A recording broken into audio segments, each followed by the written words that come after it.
Now, did you know how hilarious it was going to be, or when everyone started to just love it, Jeff Goldblum, all the rest, you were like, this is it. I am good. I kind of feel like maybe I had a crush on Jeff Goldblum. Uh-huh. Because I kind of think like I was more in tuned and inner sync with Jeff. Like we kind of almost saw each other, but then turned out he really also liked Gigi, I think.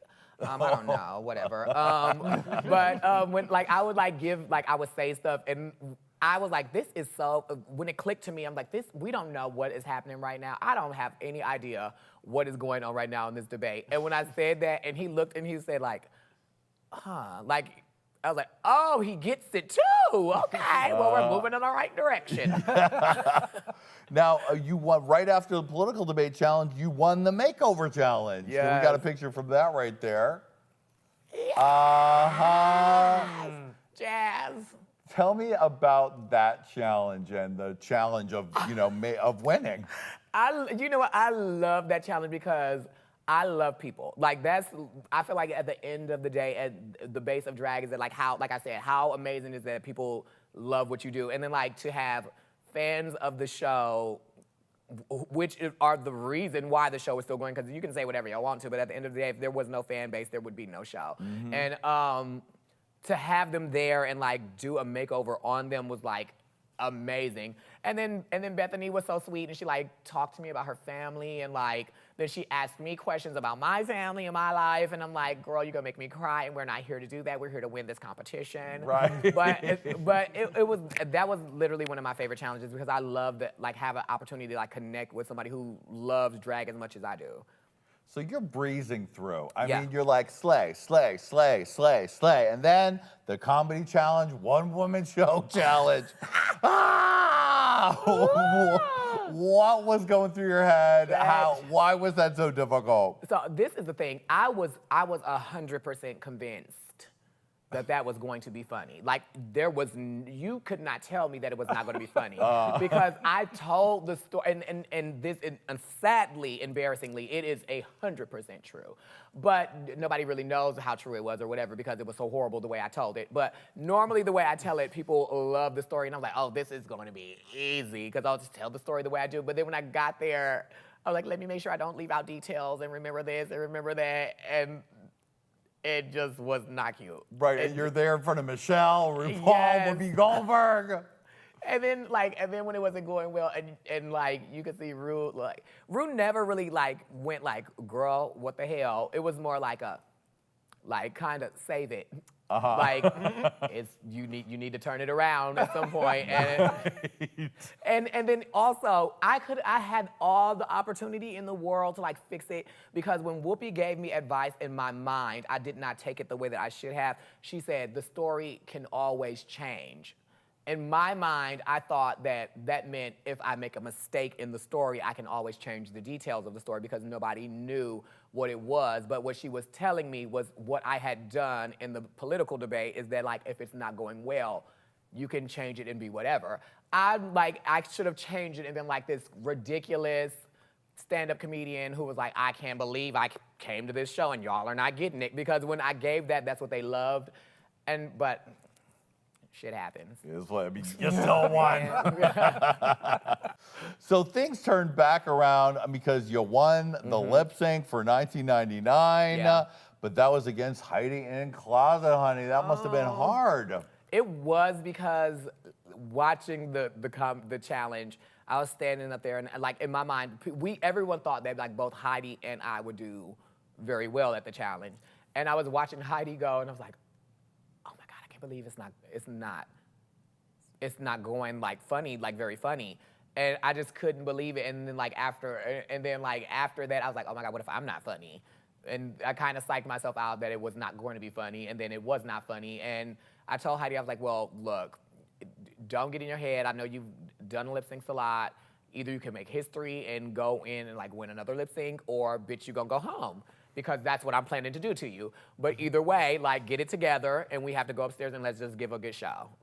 It must have been extremely scary because here you were having slayed the majority of the competition. Yeah. And then you're in the bottom right before the end. You must have been like, I gotta do this.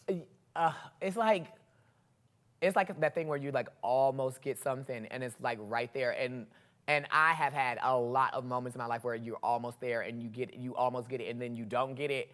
And so I was like, thank God the redeeming moment for you on the show is to perform. Because I'm like, if I ain't gotta be the funniest girl, but bitch, I know how to perform. So we're gonna give it the good old American try and hopefully I'll get through it.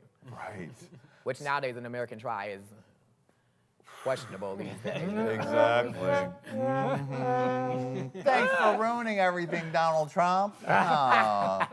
So you film, you go home, you know you've done well, you wait however long, like for it to come out, months and months. It finally starts coming out, you're ready to go, do gigs, get that money, and then the pandemic hits. I was all the way here in LA, and I had like a month full of bookings. Wow. And then the first one was like, oh, canceled. I was like, okay, whatever, maybe they're just being very cautious there or whatever, I don't know. And then it was like one after the other, and it was like a domino effect, and I was like, oh no, this is gonna, but they were like 2 months, and everything will be better, and then 2 months turned into like 45 years, and now we're cyborgs living on Mars, still waiting for that gig and that tour that I was promised, you know. Well, at least you know that whenever the clubs do reopen, there's gonna be your moment all over again because people are dying to see you live. Cleaning off my tap dancing cleats right now. I'm ready to give it. Your win was such a bright spot in what was such a horrible time in the country. Not only we had the pandemic, but the murder of George Floyd, and then all the riots, and then the reaction of the government to the riots. That was a lot of darkness we were all going through and was still going through.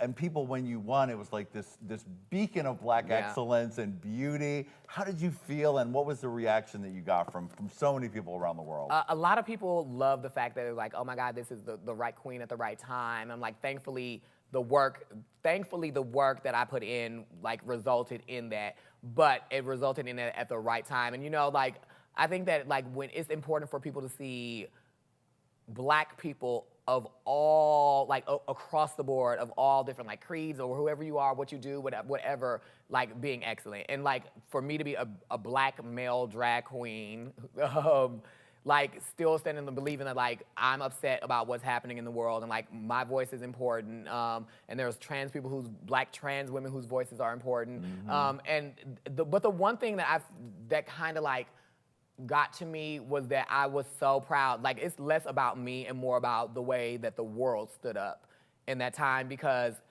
in my mind and in my eyes, I'm a black person and I see this all the time. Like which is a sad thing, is that we've become so accustomed to this being normal that when it happened, it was like, okay, so now another person has lost their life at the hands of the police, and nothing is gonna happen about it. And then this time, people were rattled and said, this is enough is enough.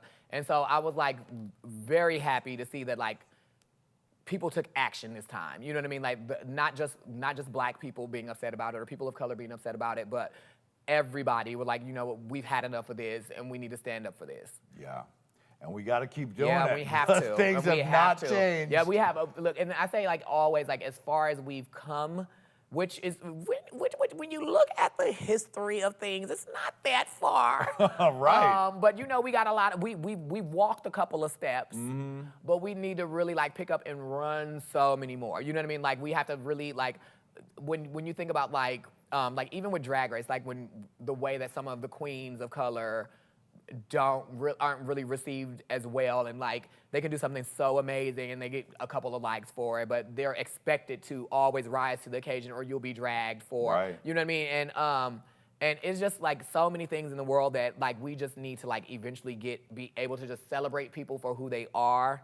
You know what I mean? Like celebrate people for who they are, regardless of if you feel like you relate to them or not. And I think that when people say like, oh, well, this queen she's more relatable to me. And I'm like, that's really an excuse. You know what I mean? Like, art is art. Like, I don't have to, like, if I saw a beautiful painting right there, I don't have to know the race of the person who did the painting. Yeah. If I think it's beautiful, I'm gonna enjoy it. So the same way if you see somebody that happens to be black and they're either an amazing athlete or they're an amazing artist or a beautiful singer or whatever, if you see that and you love what they do, just celebrate it. You know what I mean? Mm-hmm. You don't have to be like, oh, well, she's not like me and I don't get it. Exactly.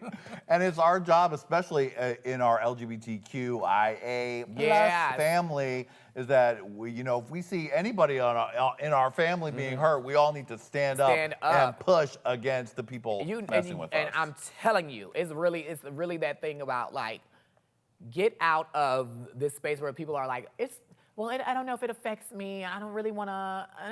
Right. Like, child, look, we are living in troubling times. If we don't start grabbing hands and lifting each other up, bitch, we will never get anywhere. You know what I mean? Like, we are really, right, especially right now where we are in the world, we really, really need people to be like, what affects, whether I feel it or not, what affects you will eventually hurt me. And that is the truth. That is the truth, Jada, because if they're doing it to somebody over there, you're next. Okay. Right? Literally. But words befitting our queen, yes. Oh, well, Jada, thank you so much. I mean, it means so much to us to have you come visit us. We really appreciate you. We celebrate you. We were thrilled when you won. You totally deserved it. And honey, you've turned it so fiercely that you have snatched a trophy, sweetie! Yay! It's a Christmas miracle! Yay! Rocking around the Christmas tree. Do we have the rights to that? No, we don't. It's another trophy in the hands of the beautiful queen, our current reigning Drag Race queen, and our Christmas miracle. He has a nice ass. Yes, we know you love ass, Miss Jada. There we go, yes.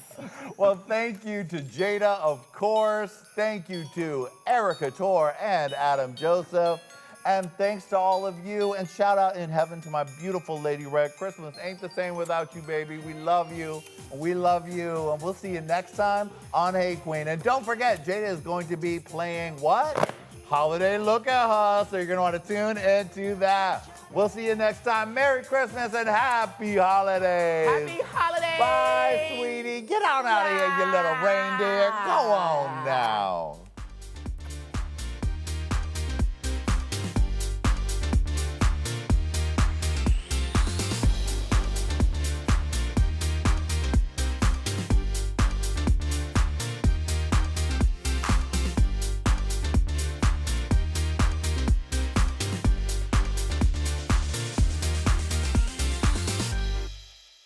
Hello, children.